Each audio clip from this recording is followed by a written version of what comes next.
Hey guys, what's up? It's iFlynn here, and today I'm going to be showing you guys how to play Atlas in Warframe in 2019. Now, Atlas is the one punch frame. You might have seen videos already where you see Warframe YouTubers cosplaying as One Punch Man. I'm not in the anime, so I'm not going to do that. I'm just here to show you how the frame works and all of that jazz. So let's go ahead and first take a look at the ability screen for Atlas. Now, Atlas is my favorite bad frame, if that is saying anything about him.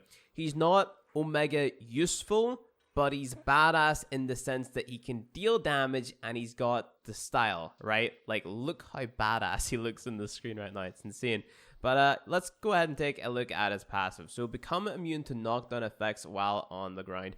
The thing is, he also has like a different passive as well, which is about picking up rubble to increase your armor and restore your health, which happens whenever you are constantly hitting enemies who are petrified. And Petrify is your third ability, which basically lets enemies or turns enemies into stone, rather. So let's go ahead and go for the abilities, and I will show you in game rather than trying to explain it here. So Landslide, this is your one punch ability.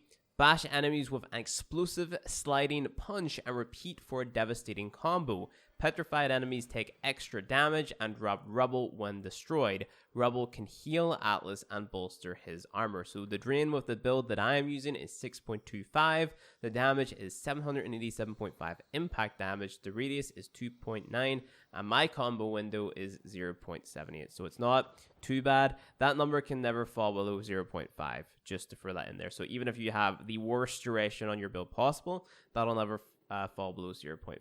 So that's worth noting.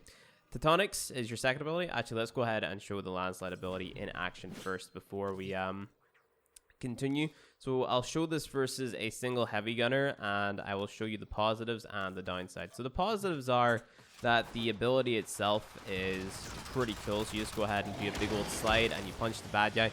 Deals pretty okay damage. Now this guy right here has armor, so it's not super insane, and he's also level 175. But the downside is, if you're fighting against the grip, you've seen on that uppercut punch, he ragdolled away, and we had to kind of go back and close the distance again. That can kind of be annoying, but that's mended by the third ability, Petrify, which turns them to stone. So that is your one punch ability. Moving on, we have our Titanics. Summon a rock wall, activate again to send the rocks crashing towards the enemy. So this one's pretty straightforward. You build a wall like this, and then you can activate it again to make it roll. I'm not a fan of this ability. I never really ever see a use for it outside of defending an objective or something, or blocking a choke point or something like that. So I rarely use it, and I don't mod for it. I don't have any build based around it because I just don't see the use in it, honestly. Because if you're wanting to defend the point, then you would have a Frost with you or something like that. So if you don't have any of those frames and you're playing Atlas and you need something to protect something, it's there. But outside of that, I would never use that ability. And that's just me. That's personally me, because I'm showing you guys how I would play the frame. So there may be someone out there who thinks that ability is amazing. More power to them, all right? Petrify is our third ability. Atlas's hardened gaze will fossilize foes, heal rumblers, and create petrified bulwarks. When shattered, petrified enemies drop healing rubble for Atlas. This is probably one of his best abilities. It's a CC ability that has great, synergy with all of his other abilities, right? So let's go ahead and test it out versus a heavy gunner, all right? Check this out. So we use Petrify on his heavy gunner. Haha! Turn to stone, Medusa style. It's great. I love it. And if we go ahead and we bash this guy with our fist, right? We kill him. We get bonus 75 armor. Now, that bonus armor goes all the way up to 1.5k, so you can have 1.5k bonus armor if you keep on chaining that, and then it also restores your health. So if you lose a single point of health, right, you're not going to get that bonus armor, but if you have full health, then you're going to get that bonus armor. That bonus armor will decay. As you can see down the bottom right hand corner, it's gone, so it doesn't last a very, very long time. But the idea is to keep on petrifying and to keep on using Landslide, to keep that bonus armor up, to keep on dishing out damage, and keep yourself topped off on health and whatnot. So The only downside that you might run into is running out of energy if you keep on spamming landslide. But I did read that the more you landslide, then the less energy that it costs. So if you keep that combo up, because as you can see, if we go ahead and we spawn another enemy, jump over to him, you can see that we have like a combo window, right, that keeps on decaying. So you see how it's a 2 there and it's 4. The more you melee, the less energy it's going to cost, is what I read online. So I don't know, I don't pay that much attention to it because we have things in the game like Energizing Dash and Energy Siphon and of course Energy Orbs and stuff which keep my energy topped off. So you shouldn't run out of energy, but if you do, it's in your best interest to get it back as soon as possible and just keep up that Petrify and Landslide combo, right? So let's move on to the 4th and final ability, and this is Rumblers. Now, these are cool. I used them to draw aggro, and there's an augment mod for drawing aggro, but I don't use them outside of that. They're more like a nice to have, but they're not really necessary. I don't know. They're okay to have running around, and I guess if you have bonus energy or just extra energy lying around, you can cast it, you can have them up, and they can be of some help, but they're not necessary is what I'm trying to say. They're nice, but they're not necessary, kind of like the Titanic's ability. So your 2 and your 4 are just nice to have, where your 1 and your 3 are like, oh my god, you have to use these. So summon 2 elemental stone brawlers to melee. Summoning petrifies enemies in close proximity to Atlas. When finished, Rumblers collapse into a pile of healing rubble. So they drop rubble similar to how if you petrify an enemy and then you kill them with your landslide, they're going to drop rubble. So if these guys are damaged, their rubble is actually less effective. So that's worth keeping in mind, and you shouldn't be relying on them for the rubble pickups anyway. So they're just kind of there to keep you topped off if you start to let your rubble decay, if you get what that means. So yeah, so this build, they cost 25 energy, they last for 34 seconds, which is fine. They've got 14k health, 1.1k armor, they deal 1.1k impact damage. They got an explosion damage, so this is explosion damage whenever you recast and they fall apart. An explosion radius of 8.7, stone radius of 8.7, and a speed multiplier of 1.45. So I think the speed is affected by power strength, and then how big they are is affected by power range. So that is a thing indeed. Let's move on to the actual build itself. So I've got a lot of like pretty hefty stuff on here. So Umbral Intensify plus Umbral Vitality to increase my maximum health and also give me a power strength boost on this Umbral Intensify. So at base, Umbral Intensify is 44% power strength, as you can see down here in the bottom left hand corner. But if you equip 2 Umbral mods together on a build, then it increases the effectiveness, right? So we look at Umbral Vitality, 440%. We increase Umbral Intensify, it goes to 550, and then Umbral Intensify goes from 44% to 55%. Pretty cool, and I just have it on here to, of course, increase the effectiveness of both of those mods, right? Prime Flow, because we need more energy, because we want to keep on constantly casting, you don't want to run out. It's not necessary, but I would say that it's a nice to have. You can definitely throw something else on here, like Stretch or something, if you want more range in your landslide. You could throw on more duration if you want to counteract the transient fortitude that you might have on, or something like that. Entirely up to you. It just depends on how good you are keeping your energy up. I don't really play this frame a lot, so I'm not really paying attention to constantly using Energizing Dash every single time that I use Petrify Landslide, but it's worth noting that you can swap Prime Flow off for more duration or whatever the case may be, more range and Augur Reach, or more power strength and Augur Secrets or something like that. So yeah, Prime Continuity for duration to counteract the transient fortitude, because we want the enemies that we petrify to stay petrified, right? So we have enough time to beat them down with our landslide so we can get that rubble. Power drift on here for a little bit of bonus power strength so we deal more damage. Fleet expertise and streamline so we can spam our petrify and our landslide, and then transient fortitude for even more power strength, which is a negative 2-hour duration as well, which is why our prime continuity is on there to counteract that. I've got Arcane Fury on here to increase the amount of critical damage that we deal with our landslide, because it is a melee attack.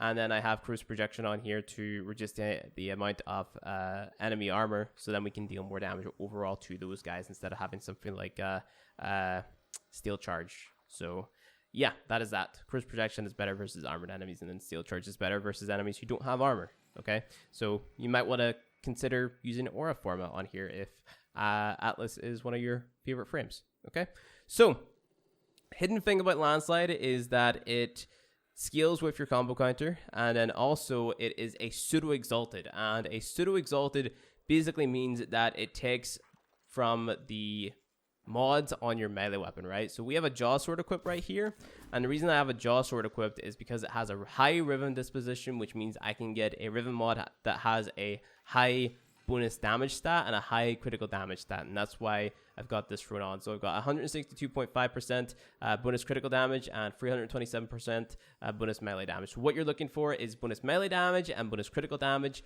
and then that is going to be how, or yeah, that's how you're going to get more damage from your landslide, on top of using things like Prime Pressure Point, your Elemental Combo, Shock and Touch, Fever Strike, Spoiled Strike for more damage, Organ Shatter for more critical damage, and then Augment Mods if the weapon that you're using has one, so Blade of Truth, and I have Sacrificial Steel on here to increase my critical chance as well. You could throw on the Pressure Point mod, the Sacrificial Pressure Point, I forget what it's called, Sacrificial Pressure. You can throw that on to increase the amount you get from Sacrificial Steel. I don't personally think that it's worth it, but it's really down to you. I don't know, it's up to you entirely. So yeah, there is that. So it's just about stacking as much damage as possible onto your melee weapon. It's not actually taken from the stats of your melee weapon, right? Because if it was taken from the stats of my melee weapon, having Sacrificial Steel on here wouldn't make a lot of sense, because it would be, you know, 88% off 5%, which isn't a big bonus. So there's that.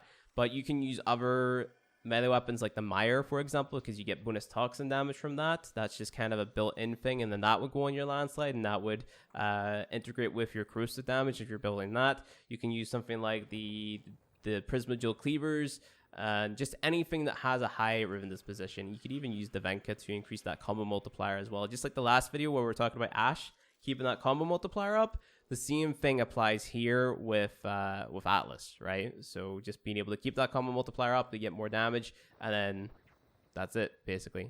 Maybe even get a ribbon for the Venka and have more damage on that. I don't know, it's up to you. So yeah, let's go ahead and test this out. And one more thing that, I mean, I guess if you're really into playing Atlas that you might find useful, if you put down this here thing, your wall, your second ability, and then you use Petrify on it, it actually makes it harder, so then it deals more damage. So that's a thing whenever you let it roll out.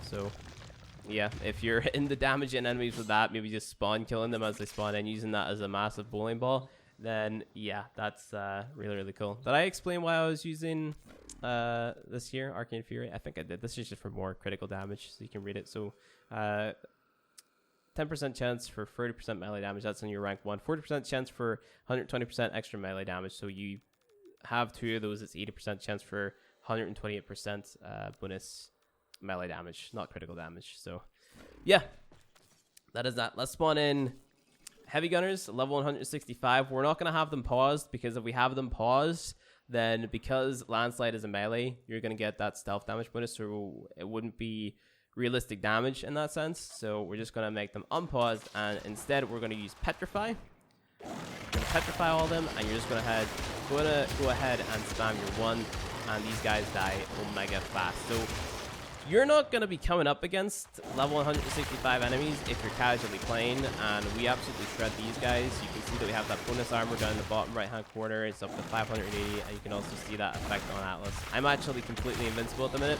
but if I were to take health damage, then the Rebel would, instead of giving me armor, give me increased, what's it called? Not increased health, but restore my health, right? So the little Rebel things look like this. You just run over it, and then there you go. And you can see that the numbers that we deal versus these guys are insanely high. It's all about just keeping them petrified and then spamming your 1. So this is the build that I find worked best for me. Like I said, you could swap off that flow mod if you're better at using energizing dash and other things to keep your energy up. You can definitely do that to have more duration, so that combo window is a lot longer. And then that way, I don't know, you just deal more damage overall. But that's entirely up to you, dude. I prefer this build. I think that this works, especially for the type of content that I would be using Atlas in. I would never take him into the likes of a endurance run or anything like that. But there is other ways to build him, for example, around his other augments, which I can go ahead and demonstrate. Well, not demonstrate, but show you and kind of give you advice. I don't necessarily feel like it's worth using these augments, because Orgies, for example, is one of those augments. So Petrify augment, petrified enemies are scanned into the codex and have a 10% chance to drop additional loot when killed. So it's basically combining the aspects of Helios with the aspect of Necros or Hydroid's Pilfering Swarm augment into one augment for Orgies right here, which I'm not the biggest fan of, because I mean, why wouldn't I just use Helios and Necros then, or Helios and Pilfering Swarm Hydroid or whatever? So I never seen a point of you know, using this mod at all. I'm just gonna go ahead and kill enemies. I don't know if I can hear music or if I could hear enemies there, but just for my sake. Okay, it's definitely music. Okay, so Orgies, you know, it's alright, but I would never personally use it.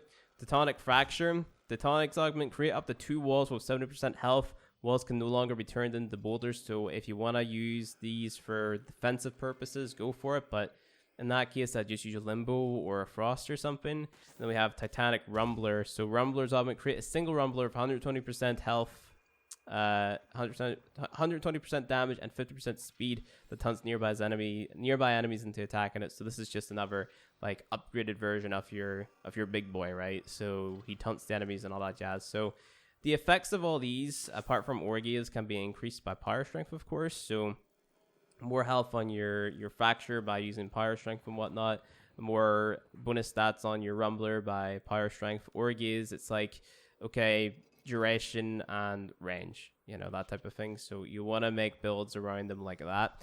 But I would say that the main selling point for Atlas is this one punch build, and this is what I would be using. You know, this is what I would recommend to players if they're asking about Atlas. Like, what is the most fun way to play Atlas? This way. And then if you're looking for useful ways to play Atlas, well, just use a different frame, because the different frames are going to do it better. So yeah, you don't necessarily have to use Umbral mods. You can swap them out for the primed or the regular versions. You don't need that bonus strength or anything like that. So yeah, that is pretty much it for Atlas, guys. If you enjoyed this video, go ahead, hit that like button below. If you want to see more Warframe content from me, hit subscribe, and I'll see you guys in the next video.